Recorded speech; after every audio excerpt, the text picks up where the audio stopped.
What's up?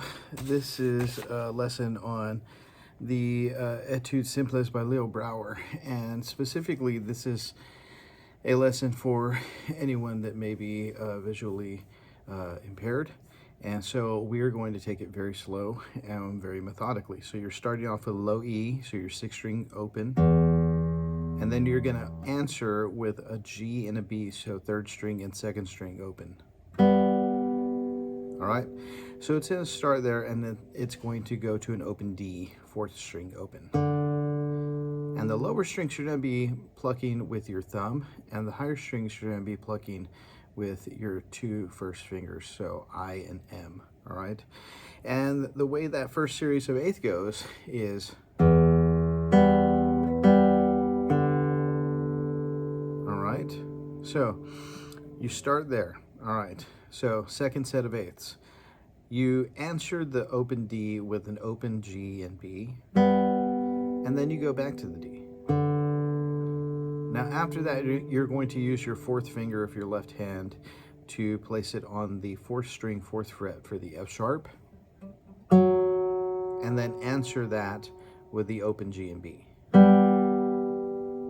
right, so use your ears.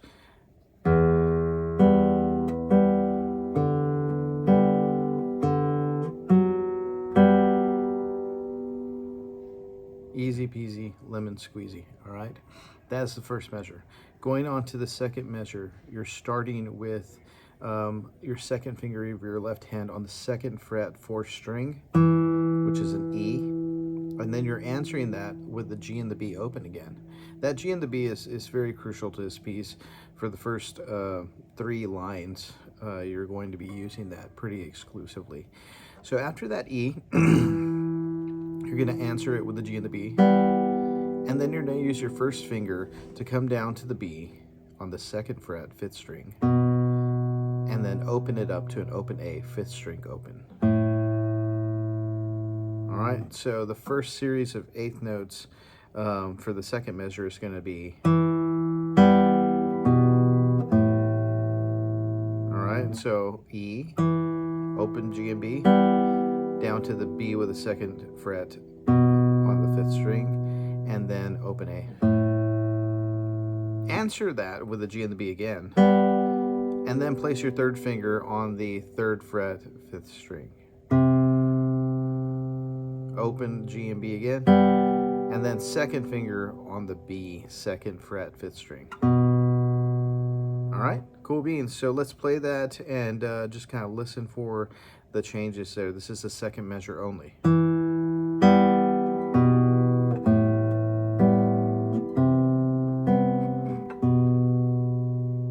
All right, good job, good job. Here we go. We're going on this second set of measures. The next 2 measures are the exact same thing, except when you play that C that was on the second measure, you're gonna make it a C sharp, okay? So that means fourth fret, fifth string with your pinky. All right, easy peasy, lemon squeezy. So I want you to just use your ears for a second. I'm gonna play this first 4 measures, and I want you to notice the similarities and only the difference in the C sharp. So here we go.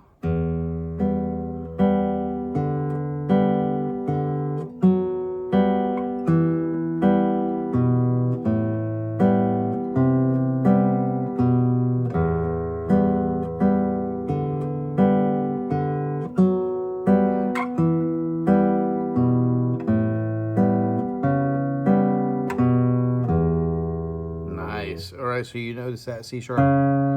Hopefully your spidey senses were going off. All right, now the difference dynamically between the first 2 measures and the second 2 measures is that you start off mezzo forte, and then you're answering it with the same notes except for a C sharp, but double piano the second time. So the second time you play that series, you're actually going to back off the volume quite a bit, right? Excuse me. So we're on the second line, and we started with that low E. Sorry. After the low E, you're going to answer it with the G and the B. So it's going to be E. All right, so that's the 6th string open, and then your 2 open second and third. excuse me, golly. After that, you're going to go to the C, which is on the 3rd fret, 5th string, answer it with a G and the B, and then drop your first finger to the 1st fret for the F, and answer it with a G and B. So take a listen.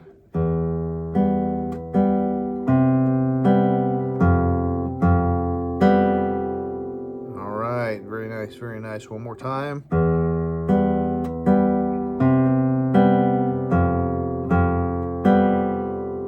Nice. So that is that. First, a little shift from what we were doing previously. All right, so after that, you're going back to the C, answer it with a dyad, go back to 2 F sharps, G and the B, back to C again, answer it. Now come down to B, 2nd fret, 5th string. All right, now I'm going to look real quick. I'm pretty sure, I just don't want to speak without me knowing, but it seems to me, yes, those 2 measures are repeated 2 more times. Exactly. It's not like the first part where there's a C sharp.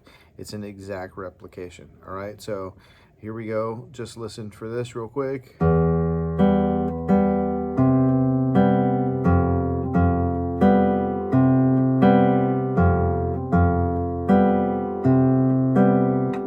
Repeat it.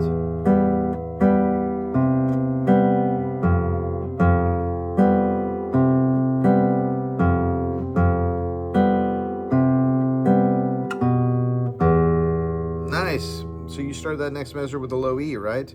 So you're going to answer that with a G and the B. Now, I want you to use your first finger on the 2nd fret of the 3rd and the 2nd string.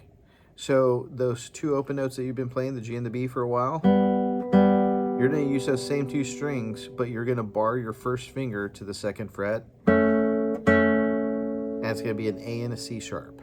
All right?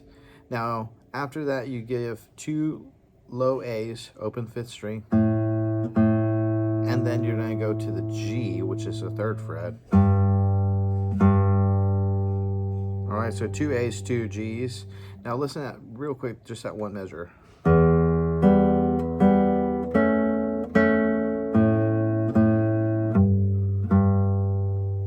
All right, so that's going to happen again, but the second time, instead of going to the G, you're going to go from 2 A's to the D on the 5th fret, 5th string. All right, so check this out. You're like, listen for it one time. So you're here with a low E, 2nd fret, covering with two strings with 1 finger. A, G, G, open G and B, and then same thing again with that 2nd fret.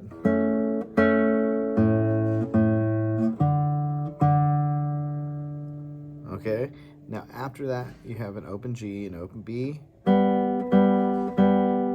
Instead of 2 times, you're going to play it 3 times. And then you're going to play an open D and an open G, which is the 4th string and the 3rd string open. All right, so listen to that phrase real quick.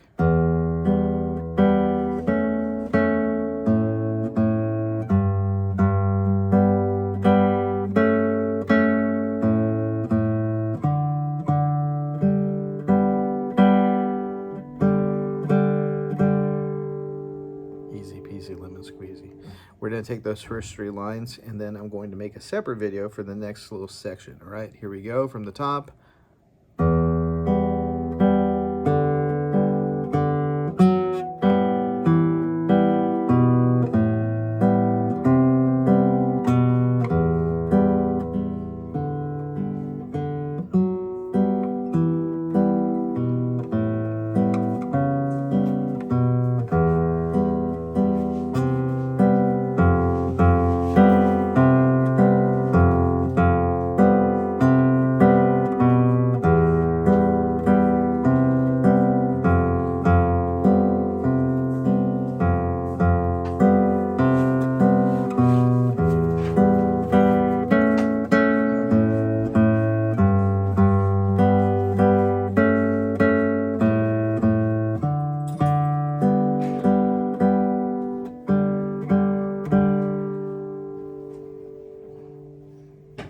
All right, so the next video is coming up, but that is the first 3 lines. I hope you're doing well. If you have any questions, just let me know, and we will take care of them. All right, talk to you real soon.